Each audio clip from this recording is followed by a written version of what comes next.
Morning నిద్ర లేవగానే ఒక గ్లాస్ కానీ మనం వీలైనంత వరకు 1 లీటర్ వాటర్ కానీ తాగేస్తానన్నమాట. నేనైతే కనీసం తాగడానికైనా ట్రై చేయండి. తర్వాత తాగుతాను, ఒక్కొక్క రోజు ఒక రోజు అయితే ఇలా గ్రీన్ టీ తాగుతాను, ఒకరోజు జీలకర్ర వేసుకొని మంచిగా ఫ్రై చేసి అది పౌడర్ చేసి వాటర్లో కలుపుకొని తాగుతాను. ఒక్కొక్కసారి వాము ఉడకబెట్టి కూడా తాగుతాను అనమాట. చాలా బాగుంటుంది. డీటాక్స్ డ్రింక్ అనేది ఎర్లీ మార్నింగ్ తీసుకోవడం చాలా మంచిది అనమాట. దానికి చాలా బాగా హెల్ప్ అవుతుంది. ఈరోజైతే ఇలా నేను ఆర్గానిక్ దండి, ఇది చాలా బాగుంటాయి. ఇందులో చాలా ఫ్లేవర్స్ కూడా ఉన్నాయి. నేనైతే ఈరోజు తులసి జింజర్ టర్మరిక్ టీ అయితే తాగుతున్నాను. చాలా బాగుంటుంది ఇది కూడా. ఈరోజైతే టిఫిన్లోకి పల్లీ చట్నీ చేయబోతున్నాను. ఏ టిఫిన్ చేసి పల్లీ చట్నీ కామన్గా ఉండాల్సిందేనండి. పొంగల్ అయినా ఉప్మా అయినా దేంట్లోకైనా దోశ అయినా సరే ప్రతిరోజు ఇంట్లో పల్లీ చట్నీ చేస్తూనే ఉంటాను అనమాట. పిల్లలకి ఈ చట్నీతోనే చాలా ఇష్టంగా తింటారు. చట్నీ అనేది కంపల్సరీ ఉండాల్సిందే. 1 కప్పు పల్లీలు తీసుకున్నాను. ఒక 6 to 7 వరకు పచ్చిమిరపకాయలు తీసుకొని కొద్దిగా ఆయిల్ వేసి ఫ్రై చేస్తే చాలా బాగుంటుందండి టేస్ట్. ఇలా కొంచెం ఆయిల్ వేసేసి ఫ్రై చేసుకుంటే టేస్ట్ చాలా బాగుంటుంది. ఆయిల్ లేకుండా కూడా ఫ్రై చేసుకోవచ్చు, బట్ ఇలా చేస్తే మాత్రం చాలా బాగుంటుంది.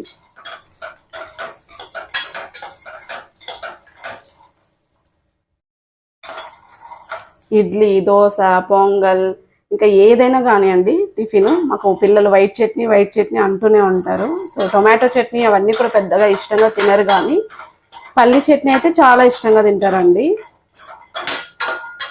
ఇడ్లీలో అయితే ఇంకా చెప్పనవసరం లేదు. మా పాప ఈ మధ్య ఒట్టి చట్నీనే తినడానికి ఇష్టపడుతుంది అనమాట. కాబట్టి నేను ఏ టిఫిన్ చేసినా చట్నీ ఎక్కువగా చేస్తూ ఉంటాను ప్రతిరోజు అండి. వీక్లో 7 days మా ఇంట్లో చట్నీ అనేది కామన్గా ఉంటుంది. పల్లీలు అయితే ఫ్రై అయిపోయినాయి. ఇప్పుడు వీటిని ఒక ప్లేట్లోకి తీసుకొని పక్కన పెట్టుకోవాలి. ఇలా ఒక ప్లేట్లోకి తీసుకొని చల్లారనివ్వాలండి. చల్లారితేనే మిక్సీ వేసుకోవాలి. ఇప్పుడు ఇందులో కొంచెం ఉప్పు అలాగే కొద్దిగా చింతపండు వేసేసి చట్నీ అనేది రెడీ చేసుకుంటే చాలా టేస్టీగా ఉంటుంది. సో ఎప్పుడైనా సరే పల్లీల మీద పొట్టు ఇలా రెడ్గా వేగిపోవాలి. అప్పుడే లోపల పల్లీ అనేది మంచి టేస్ట్ వస్తుందండి. ఇలా వేగాలి.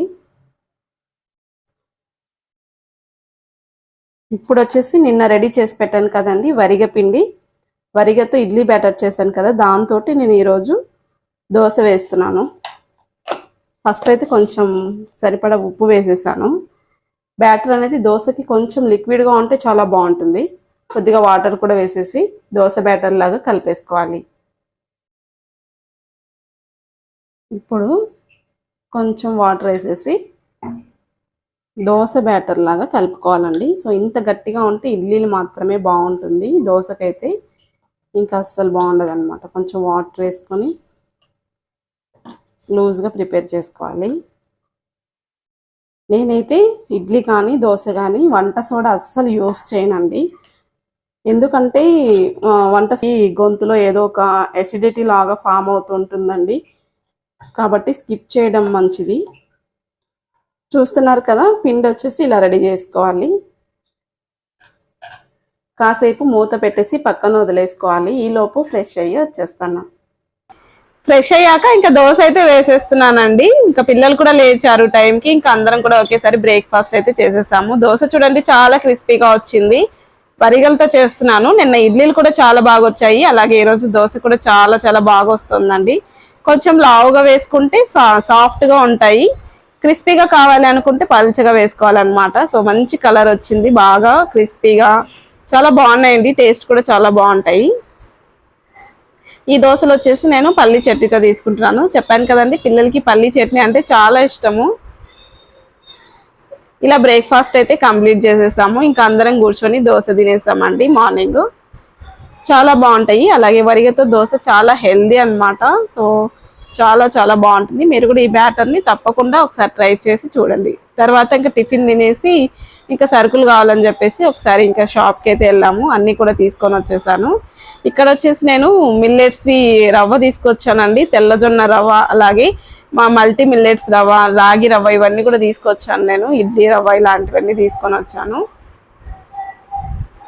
చూడండి మిల్లెట్ ఉప్మా రవ్వ చాలా బాగుంటుంది. అలాగే హెల్త్ కూడా చాలా మంచిదండి. వెయిట్ లాస్ అవ్వాలనుకున్నా కూడా బాగా హెల్ప్ అవుతుంది. అలాగే బయట షాప్ దగ్గర సున్నుండలు చేస్తున్నారండి. అక్కడైతే నేను సున్నుండలు తీసుకున్నాను. ఇంటికి వచ్చేసరికి అది హల్వా అయిపోయింది. చూస్తున్నారు కదా. సో ఏది కూడా లడ్డు లాగా లేదు, మొత్తం కూడా కలిసిపోయి హల్వా లాగా అయిపోయింది. ఇంకా సర్లే అని చెప్పి టేస్ట్ అయితే చూస్తున్నాను. టేస్ట్ అయితే చాలా బాగున్నాయి. మిల్లెట్స్తో పిండి అయితే నేను మర పట్టించుకుంటానండి. ఇంకా రవ్వ అయితే వాళ్ళు సరిగ్గా చెయ్యట్లేదు అనమాట. చాలా పెద్ద పెద్దగా వస్తుంది రవ్వ, అది సరిగ్గా ఉడకట్లేదు. అందుకోసం అని చెప్పేసి మనకు రవ్వ కావాలంటే నేను ఇలా షాప్లో ప్యాకెట్స్ అయితే తీసుకుంటున్నాను ఈ మధ్య. ఇడ్లీకి అలాగే ఇంకా ఉప్మా చేసుకోవడానికి కూడా చాలా బాగుంటుంది. ఇంకా ఇడ్లీ మనం డైరెక్ట్గా నానబెట్టి మొన్న వీడియో చూపించాను కదా, ఒక్కొక్కసారి అలా కూడా చేస్తాను. మనకి రవ్వ ఇడ్లీ కూడా కావాలి అనుకుంటే ఇలా ప్రిఫర్ చేస్తాను అనమాట. ఇంకా మనకు ఈజీగా అయిపోతుంది. ఇంకా తర్వాత ఇంటికి రాగానే కొంచెం టమాటా రసం చేస్తున్నాను. ఆల్రెడీ బ్రౌన్ రైస్ కుక్ చేసి పెట్టేశాను. బ్రౌన్ రైస్ అలాగే టమాటా రైస్తో తింటున్నాను అనమాట. నైట్ డిన్నర్లోకి చాలా బాగుంటుందండి. ఫస్ట్ అయితే 2 బాగా పండిన టమోటాలు కట్ చేసేసి ఒక ఉల్లిపాయ కూడా కట్ చేసి పెట్టుకున్నాను. తర్వాత కడాయి తీసుకొని 2 టేబుల్ స్పూన్ వరకు ఆయిల్ వేసుకోవాలి. ఆవాలు జీలకర్ర వేసేసి మంచిగా వేగిన తర్వాత ఆనియన్స్, తెల్లగడ్డ, ఎండుమిర్చి ఇవన్నీ వేసేసి కరివేపాకు కూడా వేసి మంచిగా ఫ్రై చేసుకోవాలి. అందులోనే మనం కట్ చేసి పెట్టుకున్న టమోటాలు కూడా వేసేసి మంచిగా మగ్గేంత వరకు బాగా మగ్గించుకోవాలి. తర్వాత రసానికి సరిపడా వాటర్ వేసుకోవాలి. రసం బాగా మరుగుతున్నప్పుడైతే నేను ఇలా ఒక లెమన్ వేసానండి. ఇందులో చింతపండు అయితే యూస్ చేయట్లేదు, లెమన్తో చేస్తున్నాను. చాలా బాగుంటుంది టేస్ట్. ఒక ఫుల్ లెమన్ అయితే వేసేసాను అనమాట. ఈ రసం బాగా ఉడికిన తర్వాత ఇందులో నేను రసం పొడి వేసాను, ఆచి రసం పొడి. నేను ఆచి రసం పొడి యూస్ చేస్తానండి, చాలా బాగుంటుంది టేస్ట్ అయితే.